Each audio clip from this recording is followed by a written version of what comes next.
시진핑을 오늘의 중국 최고 지도자로 만든 것은 개인의 능력이 아니었습니다.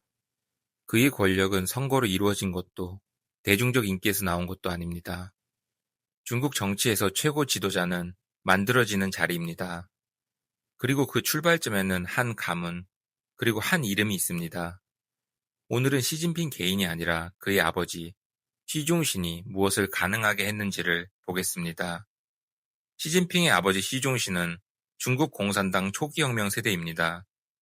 장정 세대는 아니지만 내전과 항일 전쟁을 거친 정통 혁명 원로였습니다. 중국 정치에서 이 경력은 단순한 경력이 아닙니다. 이 말은 곧 이 가문은 체제를 배신하지 않는다는 보증서와 같습니다.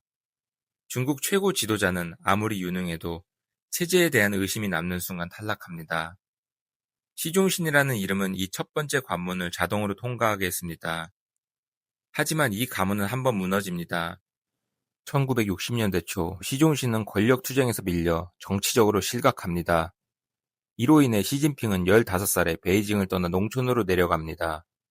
이 경험은 그를 강하게 만들었다기보다 중국 정치의 냉혹함을 각인시킨 사건이었습니다. 그리고 중요한 전환점은 1980년대 초입니다. 덩샤오핑 체제에서 시종신은 복권됩니다.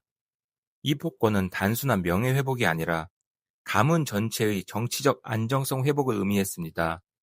즉, 이 가문은 다시 믿어도 된다라는 신호였습니다. 복권 이후 시종신은 중앙 권력의 핵심으로 돌아가지 않습니다. 그는 광동에서 개혁 개방의 실험을 맡습니다. 이 선택은 매우 중요합니다. 중앙 권력 투쟁을 하지 않고 군부 장악을 하지 않고 계파 경쟁을 하지 않겠다. 대신에 안정적인 개혁 행정가의 이미지를 남깁니다.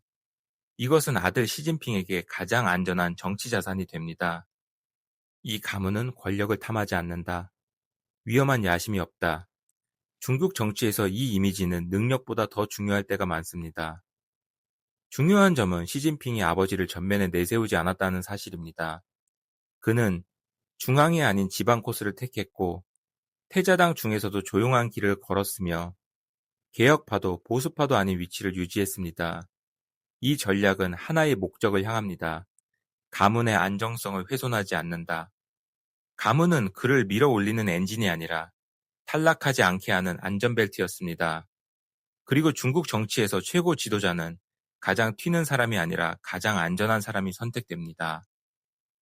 정확히 말하면 가문이 시진핑을 자동으로 최고 지도자로 만든 것은 아닙니다. 하지만 분명한 사실은 이것입니다.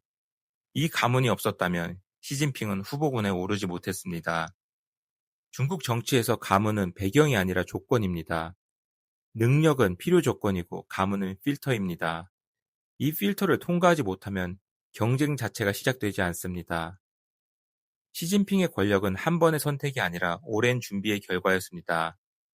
몰락은 그에게 두려움을 남겼고 가문은 그에게 기회를 남겼습니다. 중국 정치에서 최고 지도자는 스스로 만들어지는 존재가 아닙니다. 만들어질 수 있는 조건을 끝까지 유지한 사람이 마지막에 선택될 뿐입니다. 이것이 가문이 시진핑을 최고 지도자로 만든 방식이었습니다.